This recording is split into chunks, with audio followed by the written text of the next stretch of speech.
Hi friends, ఈరోజు నేను కొత్తిమీర చికెన్ ఎలా తయారు చేయాలో చూపిస్తా. ముందుగా స్టవ్ ఆన్ చేసి కడాయి పెట్టుకున్నాను. దీనికోసం నేను 1/2 కేజీ చికెన్ తీసుకున్నానండి. 3 ఉల్లిపాయలు, 5 పచ్చిమిరపకాయలు తీసుకున్నాను. ఈ ఉల్లిపాయ పచ్చిమిరపకాయలని మనం కట్ చేసుకుని మిక్సీ జార్లో వేసి గ్రైండ్ చేసుకోవాలండి, కొత్తిమీర కూడా కలిపి. ఇప్పుడు కడాయి వేడెక్కింది, ఆయిల్ పోసుకున్నా. ఇందులో కొంచెం సాజీరా వేసాను, కొంచెం బగారా ఆకు వేసాను, ఇంకా ఒక దాల్చిన చెక్క, ఇలాచీ కూడా వేసానండి. ఇప్పుడు ఈ ఉల్లిపాయ పచ్చిమిరపకాయలు కలిసి మనం గ్రైండ్ చేసి పెట్టుకోవాలి, కొత్తిమీరతో కలిపి. అల్లం వెల్లుల్లిపాయ కూడా గ్రైండ్ చేసి పెట్టుకున్నాను. ఇప్పుడు మనం మిక్సీ జార్లో వేసి గ్రైండ్ చేసుకున్నాం కదండి, ఈ పేస్ట్ అంతా కలిసి ఆయిల్లో వేసి ఫ్రై చేసుకోవాలి. ఇదే పేస్ట్ని మనకి చికెన్ కూడా పట్టించి కూడా చేసుకోవచ్చు. అట్లా అయితే కొంచెం సేపు నానబెట్టుకోవాలి, ఒక అరగంట. అంత టైం లేకపోతే మనం ఈ విధంగా కూడా చేసేసుకోవచ్చు. ఇందులో కొంచెం కరివేపాకు కూడా వేసానండి. ఇప్పుడు అల్లం వెల్లుల్లిపాయ పేస్ట్ కూడా వేస్తున్నాను. ఇదంతా బాగా మగ్గనిద్దాం కొంచెం సేపు మూత పెట్టుకుంటున్నాను. ఇంత బాగా మగ్గిందండి. ఇప్పుడు ఇందులోకి తగినంత సాల్ట్ వేసుకుంటున్నాను. సాల్ట్ మనం తినేదాన్ని బట్టి చూసి వేసుకోవచ్చు. 1/2 స్పూను పసుపు వేసాను.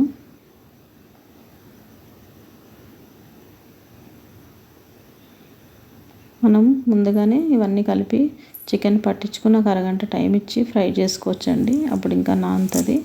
మనకి టైం లేకపోతే ఈ విధంగా అప్పటికప్పుడు చేసేసుకోవచ్చు. ఇప్పుడు శుభ్రంగా కడుక్కున్న చికెన్ కూడా నేను ఇందులో వేసేసాను.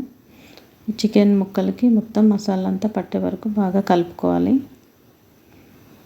మనకి కూర చాలా బాగుంటుందండి, రైస్తో చపాతీతో కూడా. కొత్తిమీరని పేస్ట్ చేసుకుని చికెన్తో వండుకుంటే టేస్ట్ కూడా చాలా బాగుంటుంది.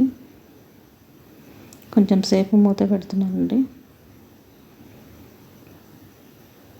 ఇప్పుడు మూత తీసి ఒకసారి కలుపుకుంటా.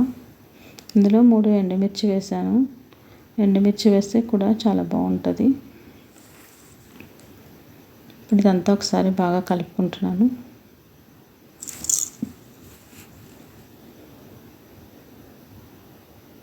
ఇప్పుడు ఇందులో నేను 1.5 స్పూను గరం మసాలా పొడి కూడా వేసాను. ఇంకా రెడ్ చిల్లీ వేయట్లేదండి, కారం పొడి. ఇక మనం కావాలంటే మిరియాల పొడి కూడా వేసుకోవచ్చు. ఇప్పుడు కొంచెం ఒక 1/2 గ్లాస్ మసాలా వాటర్ ఉంటే అందులో వేసేస్తున్నాను. ఇదంతా వేసి కొంచెం సేపు ఉడకనిద్దాం. ముక్క కొంచెం పెద్దగా ఉంది కదండి, కొంచెం సేపు ఎక్కువనే ఉడకాలి. ఇదంతా ఒకసారి కలిపి మూత పెడుతున్నాను.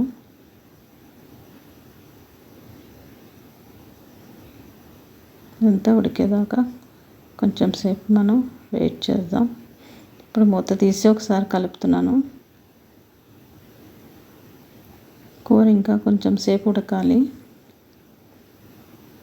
ఇప్పుడు ఒకసారి ఉప్పు చేసుకుంటున్నా అండి. ఉప్పు కూడా సరిపోయింది.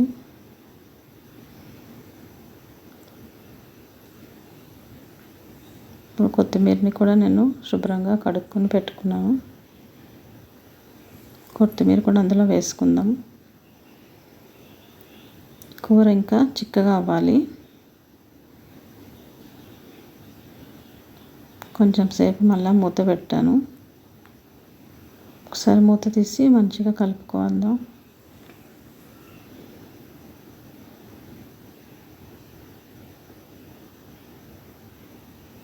నూనె తేలే వరకు ఉడకాలండి.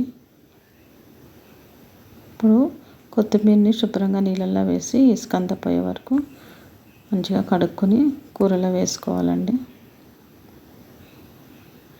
కొత్తిమీర చికెన్ అయినా కూడా ఇంకొంచెం కొత్తిమీర వేసుకుంటే ఇంకా బాగుంటుంది. ఇప్పుడు అంత ఆయిల్ తేలిందండి కూరలోని. ఎంతో కమ్మనైన కొత్తిమీర చికెన్ రెడీ అయిపోయింది. ఇప్పుడు నేను టేస్ట్ ఎలా ఉందో అన్నంలో తిని చెప్తాను. చాలా వేడివేడిగా ఉంది కదా, స్మెల్ కూడా చాలా బాగా వస్తుంది.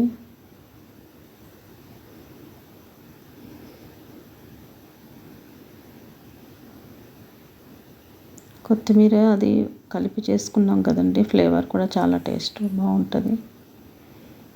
చాలా టేస్ట్ ఉందండి.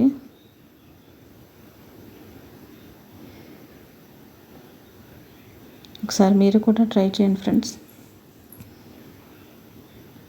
టేస్ట్ అయితే చాలా సూపర్ ఉంది.